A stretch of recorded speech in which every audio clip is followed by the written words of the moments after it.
Hello and welcome back to the President's Table for our final segment today. Today's show is kind of all about firsts at the university, our first Faculty Center for Excellence and Innovation, our first Lions softball team, and another big first which happened recently here on the campus of Texas A&M University Commerce, and that is our first ever Native American powwow celebration. My two guests today are Ms. Terrell Braddock, who is, her day job is in the athletic department, who was really both the inspiration, the driving force, and most of the grunt work behind the powwow. So she was the one who made it happen, and Dr. Edward Romero, who is our Chief Diversity Officer. So Terrell, if I could start with you, I know this was just your passion, and I thank you. I think it was last spring when you brought this idea forward, and we talked about it, and I thought, well, why not? This sounds like a great thing for the university and for the entire region. Yes, sir. So I thank you for your, and then of course for all of your passion and hard work over many months to make it happen. But let me start with a question which I'm sure some of our viewers would ask if they were here. They've all heard the term powwow. And they probably use it colloquially and say, well, let's just meet and powwow, to mean let's get together.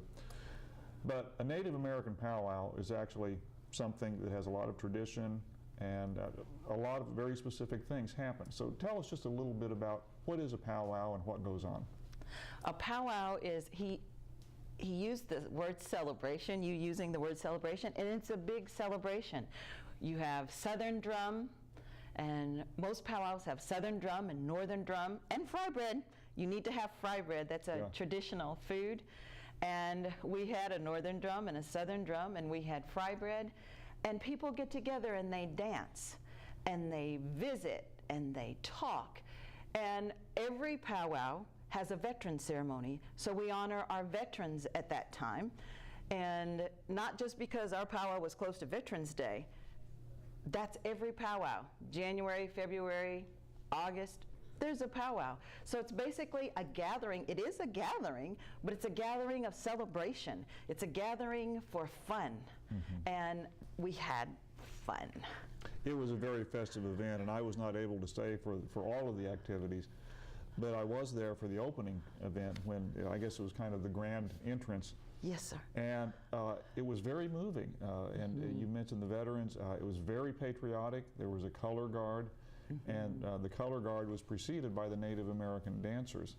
So what was fascinating to me was to see this melding of Native American culture and American patriotism all in one, and our Master of Ceremonies, Albert Oldcrow, Albert S. Oldcrow, was very articulate but very emphatic about that. The patriotic element of a powwow is central to the celebration. It is, because it's an honor. You're honoring the warriors, you're honoring the veterans. Right. And that's very important. And it doesn't matter which nation, because this was an intertribal powwow. We had people from many nations, but you always honor the people who fought for you, the people who stand for you. And those are our veterans and the people that are in the service now, and so that is. And our junior ROTC from Greenville High School showed out, because those kids, they had an armed rifle drill, and they had unarmed rifle drill, and they were, I guess you can't have an unarmed rifle drill, sorry, and an unarmed drill.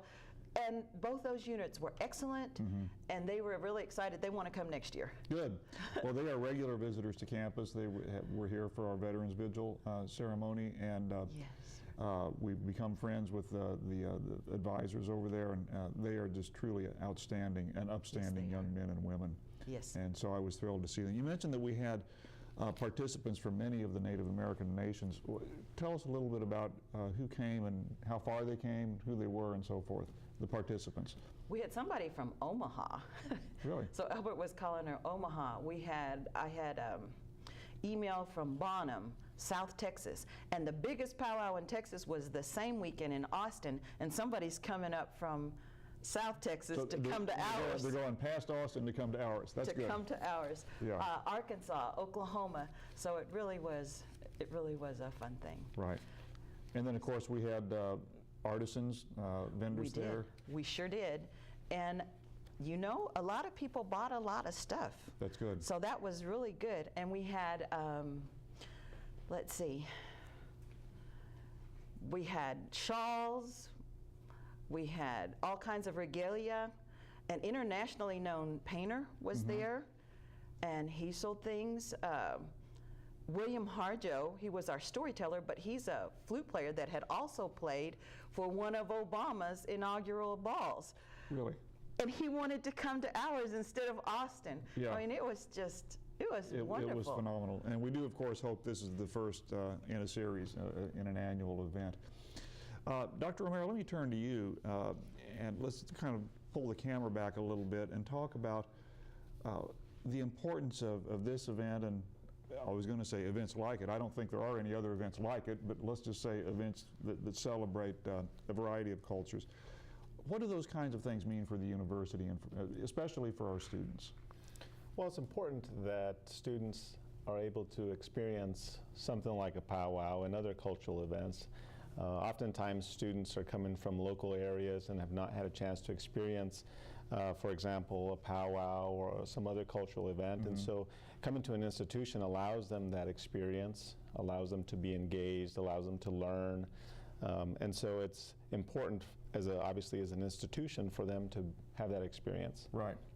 So it becomes really kind of part of their emotional and development, their maturation, and we're talking primarily about our younger students, but really, any individual, the last time I was at a powwow for the first time about 55 years ago. I don't remember it very well, so I've got to tell you, just the little bit that I saw was really compelling for me.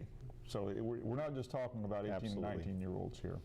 Right. We saw faculty and staff, people from the community come out, support the powwow. So it was great to see many different people from all walks of life coming out and seeing the powwow first time, maybe for some. It was really a great event. Right. And I was also impressed by how many young people, children, who came out and were in the native dress and actually participated.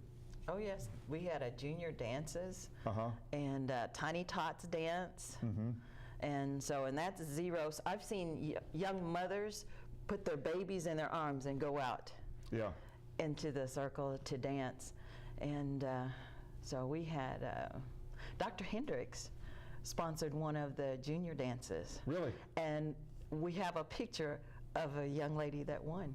She's like 8 years old. Well, that's great. Wow. We'll keep that one for the archives. There we go. Yeah. Well, we're running out of time. I did want to mention before we run out of time completely that the proceeds that were generated, could you tell us where those are going?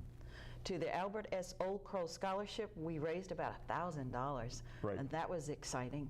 And it's a campus scholarship for people that have an interest in Native American culture and have helped in the Native American community or help support the Native American community. You do not have to be Native American to get that scholarship. Right.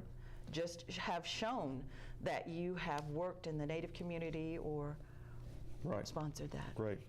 Well, a great addition to campus and a great resource for students. So, Ms. Terrell Braddock and Dr. Edward Romero, thank you so much for being my guests and to talk about our first ever Native American powwow. And thank you for joining us for this program, The President's Table.